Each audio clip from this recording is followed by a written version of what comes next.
thankful that you could spare some time out of your very busy schedule to be here with us today. It is a matter of immense pride and privilege to welcome all the distinguished speakers, industry captains, faculty members, and the students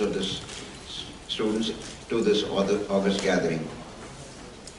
To begin with, I'd like to give you a brief introduction to the PhD Chamber of Commerce and Industry, a leading industry chamber of India ever since its inception in 1905.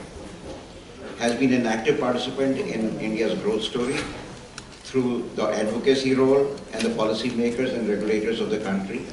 Regular interactions, seminars, conferences, conclaves allow healthy and constructive discussion between the government, industry and international agencies, bringing out the vitals for growth.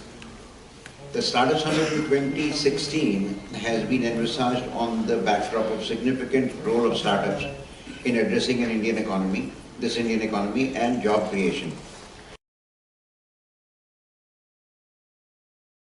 They have started looking after this kind of opportunity, that how entrepreneurship, how innovation can be enhanced, or rather how it can be inculcated among all our youths, our students, who can look upon the entrepreneurship as an alternative career option.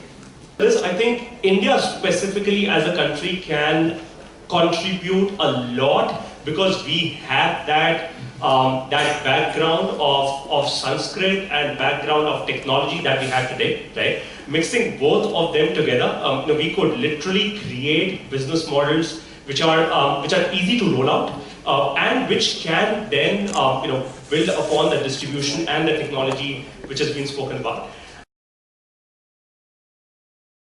If your service to any of the customer is good, then you're sure to succeed. Eventually, everyone has to build a sustainable model. Series A, Series B, Series C, Series D, everything sounds good, but the sustainability is required.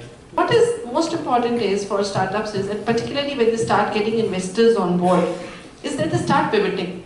In what investors do, and I think they do it rather well. Pivoting means changing the model, business. Yeah, so they would kind of make or try to bring the money angle into it. That while the model is good, but where is the startup going to earn from? So I think what I would like to see, and money is not always, it's like right now it's like a low-hanging fruit, but it's not always going to remain. So a lot of startups in the coming years, and if with the way the government is thinking that all of you should start up, and if you decide to go ahead with it, money is going to become very, very tight.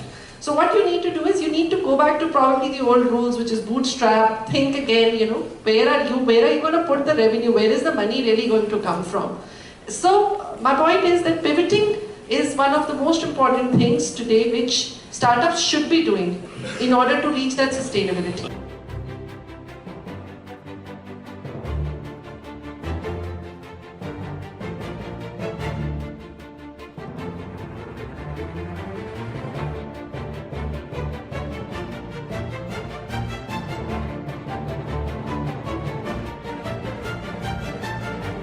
The small and medium-sized businesses in India, right? They don't really have any software. If you look at them, most of them literally, would be working with paper and pen, and literally no software at all in India. So we are the first company in India to have brought in enterprise software. When we are working with these SMEs, we are enabling them how do they enable digital sales using our platform, and also how do they start to buy using a digital technology enabled platform. So that's, I think, the key thing that we are working with them.